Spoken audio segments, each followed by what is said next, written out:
지난 주일에 우리는 재림신앙에 대해서 말씀을 들었습니다. 그런데 주로 재림의 신앙에 대해서 말씀을 했는데 재림이 오기 전에 징조에 대해서 말씀을 들었습니다. 오늘은 이제 재림신앙에 대한 두 번째 말씀으로 주님의 재림을 기다리는 우리가 어떠한 마음의 자세로 이 마지막 때를 살아야 될 것인가, 여기에 대해서 초점을 맞추어서 말씀을 묵상하도록 하겠습니다. 우리가 재림의 때에 가져야 될 신앙의 자세는 크게 두 가지 측면에서 생각해 볼 수 있는데, 첫 번째로는 개인적인 것입니다. 그리고 두 번째로는 교회의 공동체적인 그런 차원에서 우리가 재림신앙을 어떻게 견지할 것인가, 이것을 생각해 볼 수 있습니다. 첫 번째, 개인적인 차원에서 재림신앙이라 하면은 그 무엇보다도 기다림입니다. 요한계시록 22장 20절에 이 모든 것들을 계시하신 분께서 분명히 선언하십니다. 그렇다, 내가 속히 가겠다. 아멘 주 예수여 오시옵소서 라고 이렇게 말씀을 하고 있습니다. 이것은 신구약 성경의 가장 마지막 부분에 속한 말씀입니다. 우리 예수님께서는 속히 오겠다라고 말씀하고 있고, 이 선언에 대한 응답으로 하나님으로부터 계시를 받아서 요한계시록을 기록한 사도 요한은 아멘 하면서 예수님 어서 오시옵소서라고 고대하는 말을 대답을 하고 있는 것입니다. 즉 마라나타를 두고 말하는 것입니다. 그런데 이 기다림에는 문제가 있습니다. 왜냐하면 우리 인간의 입장에서 볼 때 우리가 너무 오래 기다렸다는 것입니다. 이 기다림은 초대교회 때부터 기다렸고, 중세교회도 기다렸고, 근시교회도 기다렸고, 오늘날까지 우리에게 기다리고 있는 그런 현상이 일어나고 있는 것입니다. 그래서 우리가 재림신앙하면은 두 가지의 부정적인 모습이 드러나고 있습니다. 그것은 재림신앙의 왜곡과 상실입니다. 재림신앙의 왜곡이라고 하는 것은 예수님의 재림의 날을 자신이 계시를 받았다고 하면서 재림의 날을 정해서 세상에 선포하는 것입니다. 그래서 자기뿐만 아니라 많은 사람들을 이제 유혹해서 저들이 그 재림의 날에 동참할 것을 권장하고 있는 그런 모습인 것입니다. 지난 주일에 말씀드린 대로 가장 대표적인 것이 안식교, 그 다음에 여호와의 증인이라고 했고, 우리나라의 경우에서는 다미 선교회다라고 했습니다. 안식교는 1844년 10월 22일에 예수님께서 재림한다고 했습니다. 그리고 여호와의 증인은 1914년에 예수님이 재림한다고 했습니다. 그리고 다미 선교회는 1990년 10월 28일에 예수님이 재림한다라고 했습니다. 그런데 어떻게 되었습니까? 다 불발하고 말았습니다. 이것을 두고 대표적인 재림신앙의 왜곡이다라고 말을 할 수 있습니다. 다음으로 재림신앙의 왜곡에 이어서 재림신앙의 상실을 또 말할 수가 있습니다. 재림신앙의 상실은 앞에서 언급한 신앙의 왜곡으로 인해서 더 이상 이제 예수님의 재림을 믿지 않는 것입니다. 예수님의 재림은 내가 사는 날 동안은 오지 않아. 아니면 아예 예수님의 재림은 없어라고 생각해 버리는 것입니다. 이렇게 대부분의 많은 성도들이 재림신앙이 점점 희박해지는 그런 것을 우리가 느낄 수가 있습니다. 그러나 성도 여러분, 우리 예수님의 재림은 분명히 있습니다. 우리가 사용하는 찬송가를 보아도 총 645곡 중에서 8곡이 재림에 대한 주제가 되어진 그런 찬양곡입니다. 또 신약 성경에서도 예수님의 재림에 대해서 분명히 밝히고 있습니다. 특히 예수님 자신이 내가 다시 온다라고 분명히 밝히고 있습니다.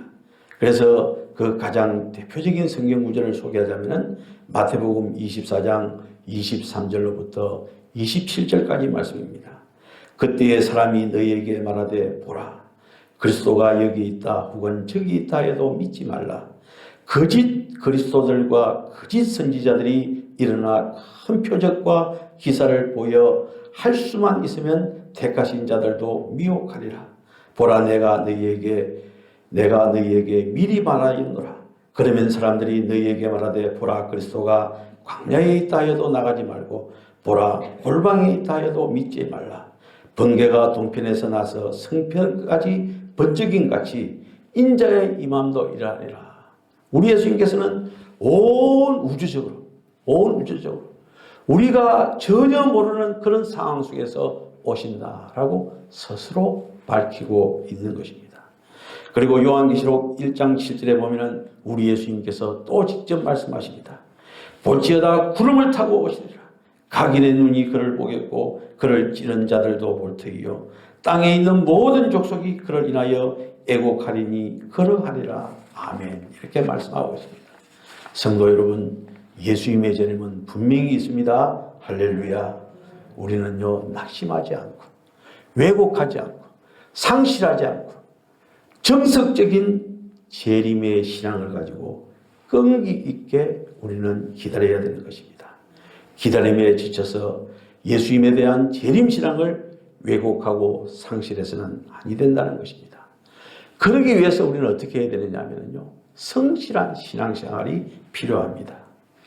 우리는요 예수님의 재림이 온다고 해서 들떠서 생업을 다 포기해서는 아니 됩니다. 우리 예수님께서 재림을 앞두고 있는 우리에게 원하시는 것은요 평소대로 성실하게 신앙생활을 하라는 것입니다. 그래서 마태복음 24장과 25장을 보면은 이런 성실함에 대한 예수님의 가르침이 있지 않습니까? 마태복음 24장 40절에 보면은 그때에 두 사람이 밭에 있음에 한 사람은 데려가고 한 사람은 버려둠을 당할 것이요 라고 했습니다. 또 24장 41절에 보면은 두 여자가 맷돌질을 하고 있음에 한 사람은 데려가고 한 사람은 버려둠을 당할 것이다 라고 이렇게 말씀을 하고 있습니다. 그때에 두 사람이 밭에 있음에, 그때라고 하는 것은 심판주 되시는 예수님이 재림하시는 그때를 두고 말하는 것입니다. 또 개인적으로는 세상의 한 생애를 마치고 하나님의 심판대에 설 때를 두고 말하는 것입니다. 두 사람이라고 하는 것은 어떤 사람이냐면 성도가 세상을 살면서 현실에서 몸의 성화 구원을 이루는 자와 구원을 이루지 못하는 자 두 종류의 사람을 두고 말하는 것입니다. 밭에 있음에라고 하는 것은요 일하고 있는 그 현장을 두고 말하는 것입니다. 주님이 재림하신다고 해서 자기가 세상 떠날 날이 가까웠다고 해서 하던 일을 소홀히 하거나 하지 않고 노는 것이 용납되지 않는다라는 것을 말씀하고 있습니다. 재림하시는 주님을 맞이하는 순간까지, 세상을 떠나는 순간까지 우리가 해야 될 의무와 책임을 충실하게 다해야 된다라고 하는 것이 바로 마태복음 24장 40절과 41절에서 말씀하고 있는 것입니다. 여러분들 부모라면 부모로서의 책임을 끝까지 지고 있어야 됩니다. 그 끝까지 지고 있을 때 주님 재림하시는 것입니다. 그리고 남편이라면 남편으로서, 아내면 아내로서의 자기 책임을 다 하는 것입니다. 교사라면 교사로서, 통치자라면 통치자로서, 군인이라면 군인으로서, 공무원, 사장, 사원, 농부라면 그 맡은 상황 속에서 열심히 충성을 다하는, 이것이 바로 성실한 재림신앙을 가지고 이 세상을 살아가는 것입니다. 이렇게 우리 예수님께서는 24장 40절과 41절에서 말씀하시고 나서 42절에서는 이런 말씀을 하고 있습니다. 그러므로 깨어 있으라. 어느 날에 너희 주가 임할는지 너희가 알지 못함이니라. 이렇게 말씀하고 있습니다. 그리고 이제 계속되어지는 25장에서는 열처녀 비유를 통해서 언제 주님이 재림하실지 모르지만 성실하게 준비해야 된다. 기름을 준비해야 된다라고 말씀을 하고 있고, 그리고 25장 31절로부터 46절에서는 양과 염소의 비유를 통해서 예수님의 재림이 오면은 무엇이 기준이 되어서 심판하시는가, 이것을 밝히고 있다는 것입니다. 저는 이 말씀을 준비하면서 어떻게 재림의 날에 주님께서 심판하시는데 이렇게 31절부터 46절이면 무려 17절에 걸쳐서 다른 성경 같으면 한 장에 되어지는 그런 성경의 분량으로 심판에 대해서 말씀을 하실까? 저는 깜짝 놀랐습니다. 그래서 저는 이 말씀을 준비하면서 좀 시간이 가더라도 이 말씀은 우리 성도들이 평소에 안 보는 말씀이기 때문에 한번 다시 눈으로 그리고 확인해야 되겠다는 그런 생각이 들어서 한 번 더 우리가 25장 31절로 46절까지의 말씀을 정독하기를 원합니다. 제가 한 절 읽고 여러분들이 한 절 읽고 이렇게 정독하도록 하겠습니다. 31절부터 정독하겠습니다. 인자가 자기 영광으로 모든 천사와 함께 올 때에 자기 영광의 보좌에 앉으리니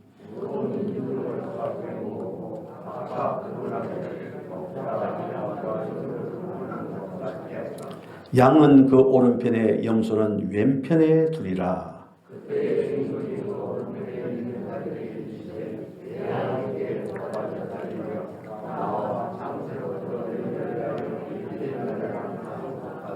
내가 줄 때에 너희가 먹을 것을 주었고 목마를 때에 마시게 하였고 나그네 되었을 때에 영접하였고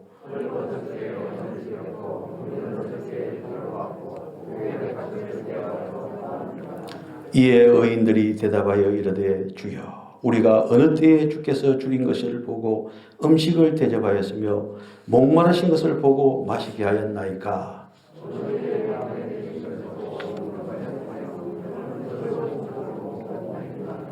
어느 때에 병드신 것이나 옥에 갇히신 것을 보고 가서 배었나이까 하리니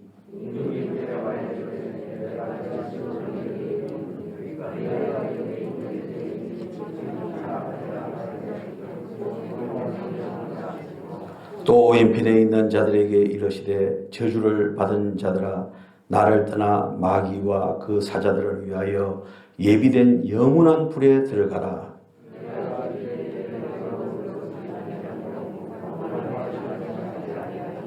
나그네 되었을 때에 영접하지 아니하였고 헐벗을 때에 옷 입히지 아니하였고 병들었을 때와 옥에 갇혔을 때에 돌보지 아니하였느니라 하시니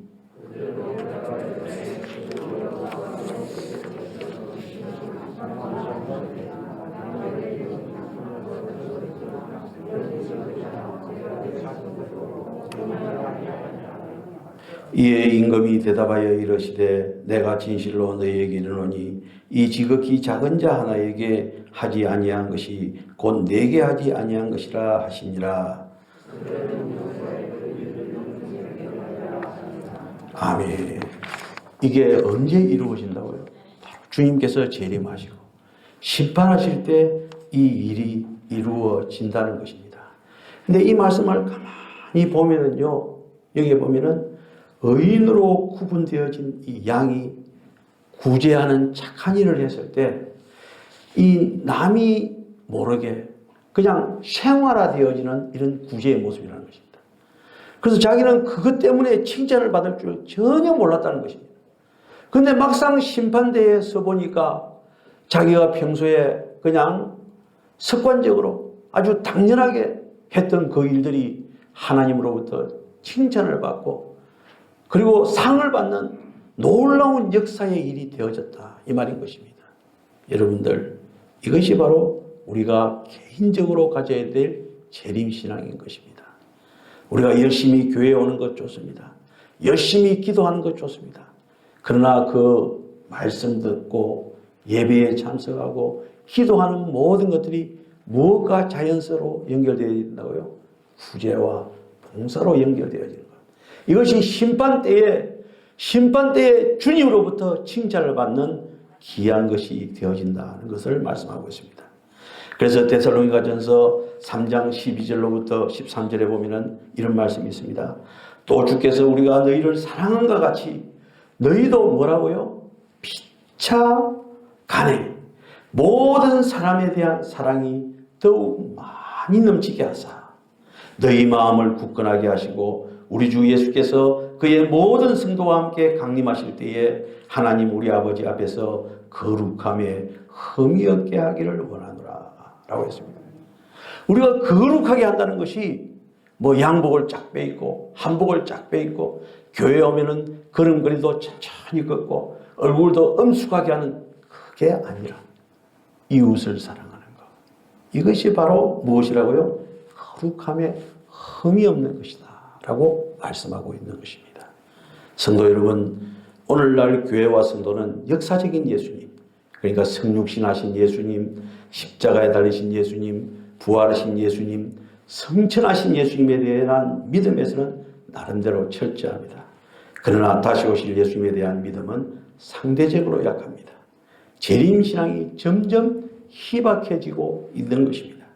그래서 성도들조차도 불신자들과 구별되지 않게 살아가고 있는 현실을 목도할 수가 있습니다.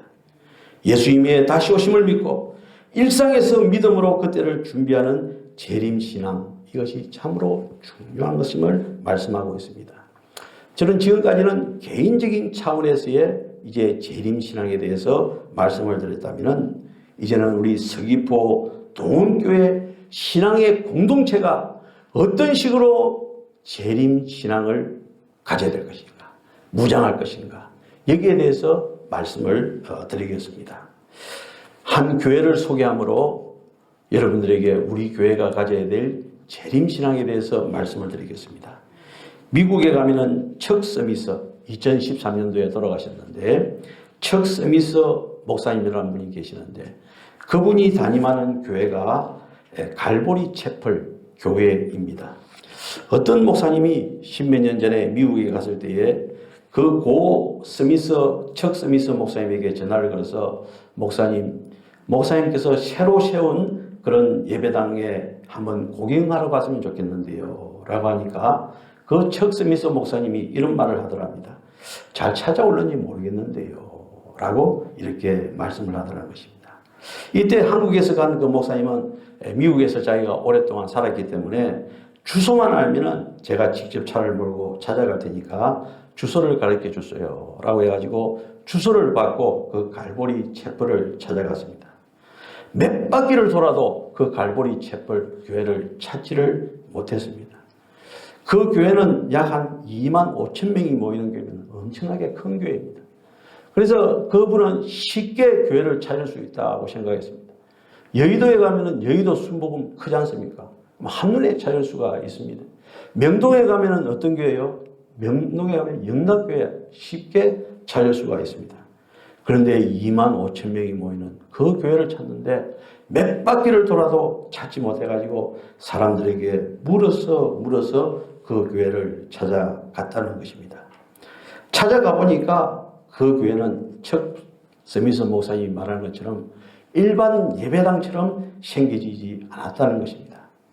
마치 썩어서 천막 같았고 사람만 많이 앉게 나무로 대충 간단하게 지어놓은 그런 건물이었다는 것입니다. 종탑이라고 크게 올라가 있을 줄 알았는데 그런 종탑도 보이지 않더라는 것입니다. 조그마한 나무로 올려 십자가가 있는 것이 전부 다였다는 것입니다.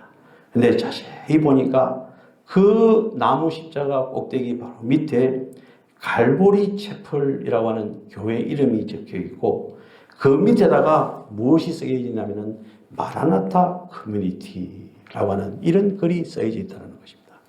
마라나타라고 하는 것은 아람어인데 주님의 재림을 기다리는 공동체라고 하는 그런 뜻입니다. 마라나타 커뮤니티. 여러분들, 주님의 재림을 기다리는 공동체는요, 교회의 모습에 대해서 크게 신경 쓰지 않는다는 것입니다. 외부적인 교회의 모습에 대해서 크게 신경 쓰지 않는다는 것이죠. 그래서 척 스미스 목사님은 그렇게 말한다는 것입니다. 주님이 곧 오실 것인데 뭘 그렇게 교회를 돈을 많이 들어가지고 아름답게 튼튼하게 지을 필요가 무엇이 있겠느냐라고 하는 것이 척 스미스 목사님의 주장이었다는 것입니다. 여러분들, 교회를 아름답게 지을 필요도 있습니다만 그거는 근본이 아닙니다. 본질이 아닙니다. 교회의 본질은 주님 재림하실 때 주님을 만날 여러분들입니다. 여러분들입니다.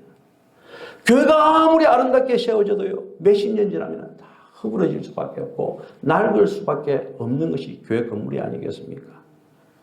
그런데 많은 교회 목회자들도 그렇고 또 성도들도 그렇고 너무 외부적인 건물에 지향하는 그런 모습을 볼 수가 있습니다. 여러분들, 우리 교회에 함께 참석하는 우리 이성우 장로님, 그 서울의 그 교회도 교회 건물이 없습니다. 그냥 학교 빌려서 이렇게 예배를 드리는 것입니다. 근데 그곳이 차고 넘치는 것입니다. 여러분들, 본질은요, 교회의 본질은 여러분들입니다. 할렐루야. 이 건물이 아닙니다. 이 건물은요, 여러분들이 예배를 드릴 수 있도록 편리하게 제공하는 하나의 도구에 불과한 것입니다. 그래서 척 스미스 목사님은 그렇게 교회를 지을 때 외부 모양에 치향하는 것이 아니라 그냥 모이기에 불편하지 않을 정도로만 그렇게 모이고, 실은 그 안에 내용에 그 중점을 두었던 것입니다. 그러면은 말세지만을 맞이해서 재림신앙을 가진, 철저한 재림신앙을 가진 마라나타 커뮤니티 주 예수여 어시옵소서, 주님을 기다리는 그 공동체의 그 모습은 어떤 모습이겠습니까? 척 스미스 목사님의 사역의 중심은 1970년대에 미국의 골칫덩어리가 있었습니다. 그것은 무엇이냐면 히피족들, 그리고 마약 중독자들이었습니다. 이 척 스미스 목사님은 교회 목회의 초점을 복음을 전하고 세례를 주면서 교회 안으로 저들을 받아들이는 탈전통 문화주의의 목회 철학으로 25명으로 시작한 그 교회가 목사님이 한창 전성기일 때 2만 5천 명까지 부흥했다는 그런 역사적인 기록이 3만 5천 명. 3만 5천 명까지 해집되어지는 교회가 되었고 미국 전역에 300개의 지교회를 두었다는 것입니다. 여러분들, 갈보리 채플은요, 마라나타, 주 예수여 어서 오시옵소서, 이것이 중심이 되어진 그런 목회 철학으로 나아갔던 교회가 갈보리 채플이었습니다. 그 첫 시작의 특징이 무엇입니까? 재림신앙이었습니다. 재림신앙의 특징이 무엇이었습니까?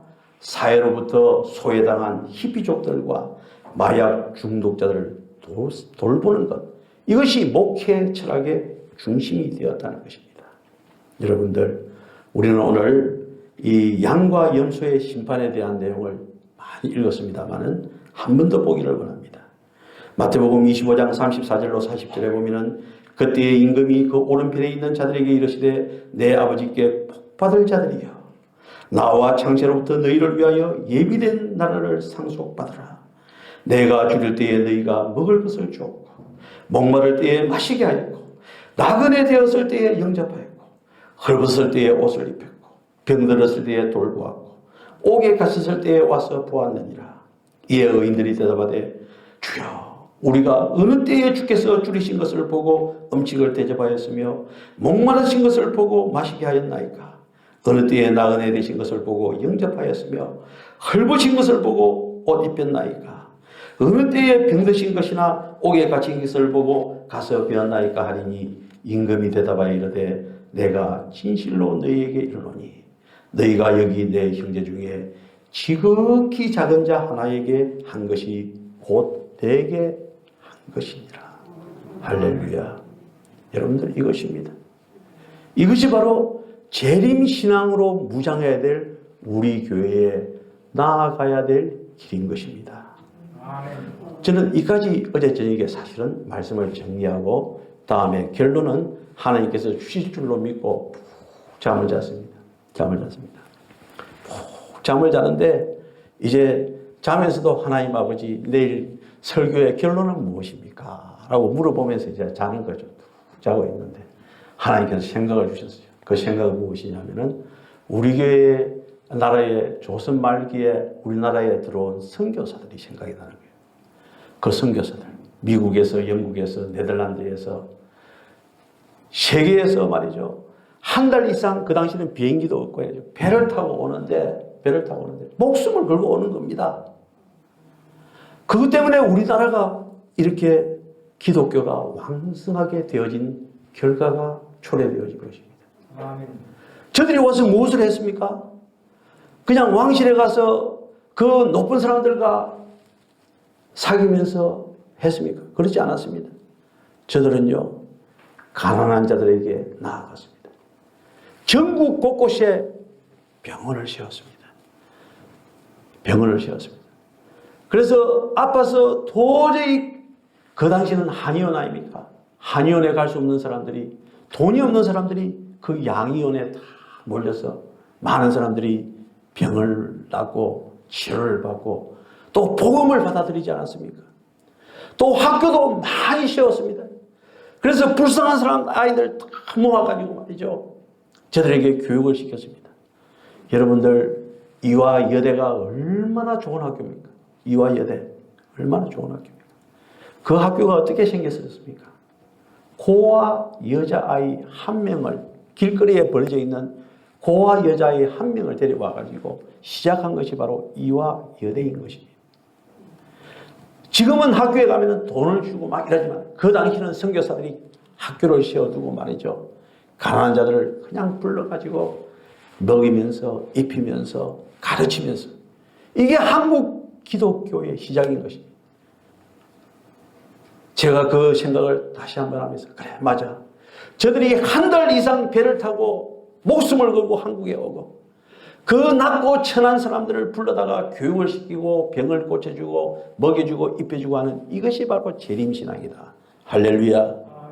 25장의 양과 염소에서 주님으로부터 칭찬 들었던 그런 사람들이 그 당시에 선교사들이고, 그것이 바로 오늘날 우리 교회에 나아가야 될 길이다라는 것을 다시 한 번 더 묵상할 수가 있었습니다.